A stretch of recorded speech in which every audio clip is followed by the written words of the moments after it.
Quick note, this is an AI-assisted recap made for learning, not the original video, and not an official translation. In this talk with Lex Fridman, NVIDIA founder Jensen Huang tells how a nearly bankrupt chip maker grew into a $4 trillion company. It's about betting the whole company on an idea nobody wanted yet, and reasoning from first principles until an impossible future starts to feel inevitable. NVIDIA began as a narrow graphics company, but Huang made a radical call, put a computing platform called CUDA onto every GeForce gaming GPU they shipped. At a thin-margin company, that raised costs by roughly 50%. Investors hated it, and the market value crashed to around $1.5 billion. For nearly a decade, CUDA made no obvious money. Huang calls NVIDIA the house that GeForce built, because gaming quietly funded the bet that became AI. Why endure all that pain? Because the install base is the real moat. Once millions of devices run your architecture, developers build for it, and it compounds. Huang's rule is blunt: ugly but common beats elegant but rare. It's why clunky x86 chips beat cleaner designs. Sheer ubiquity wins over beauty. Today CUDA is sustained by tens of thousands of engineers and millions of developers, across clouds, cars, robots, even satellites. That ecosystem is nearly impossible to copy. The next bet is what Huang calls the AI factory. You don't win with a slightly faster chip, you win by co-designing the entire stack together. GPU, networking, power, cooling, the rack, the whole data center, designed as one machine. By Andel's law, any single weak link caps the entire system. To run this, Huang keeps over 60 mostly engineered direct reports and no one-on-ones. He presents a problem to everyone at once, and the whole team attacks it. Huang describes 4 scaling laws driving AI: pre-training, post-training, test time, and now agentic. Each adds a new way to turn raw compute into intelligence.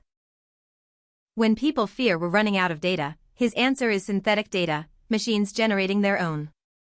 As he puts it, inference is thinking, and thinking is hard.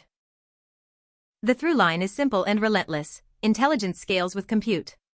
The more computing you pour in, the more capable these systems become, with no ceiling in sight. The fastest growing application Huang has ever seen is AI agents, systems that do research, call tools, and even spin up their own sub-agents to finish a job. Next comes physical AI, robots in the real world.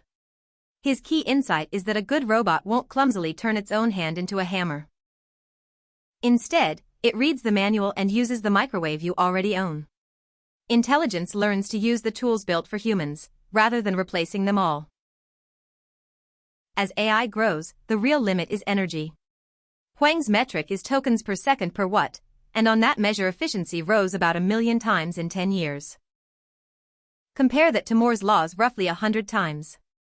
He also notes the grid runs at about 60% of peak, so huge capacity simply sits idle. His fix is counterintuitive. Rather than demanding perfect always-on uptime, data centers should gracefully degrade, flexing with the grid so idle power finally gets used. The scale is staggering. A single next-generation rack holds roughly 1.5 million components, from around 200 suppliers, and they build about 200 a week. Holding it all together is trust.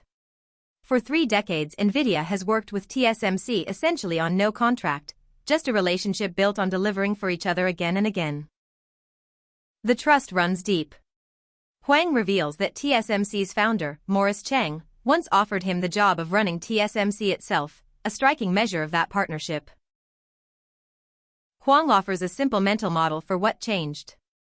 Old computing was a warehouse, retrieving files already written and stored somewhere on a disk. New computing is a factory, generating tokens of intelligence in real time, producing fresh answers that never existed before the moment you asked the question.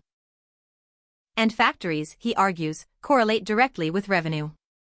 That's why he's so certain the compute economy keeps expanding, because more factories means more value created. His closing view is bold: intelligence itself is becoming a commodity, cheap and abundant. People feared radiologists would vanish, yet their numbers grew and they're now short-staffed. Huang jokes that he's just the dishwasher, orchestrating people far smarter than himself, and his life advice is disarmingly simple: face any hard problem and ask, how hard can it be? If intelligence is the commodity, then character and compassion are the real superpowers. The original video is linked in the description, so go and watch the full thing. See you next time.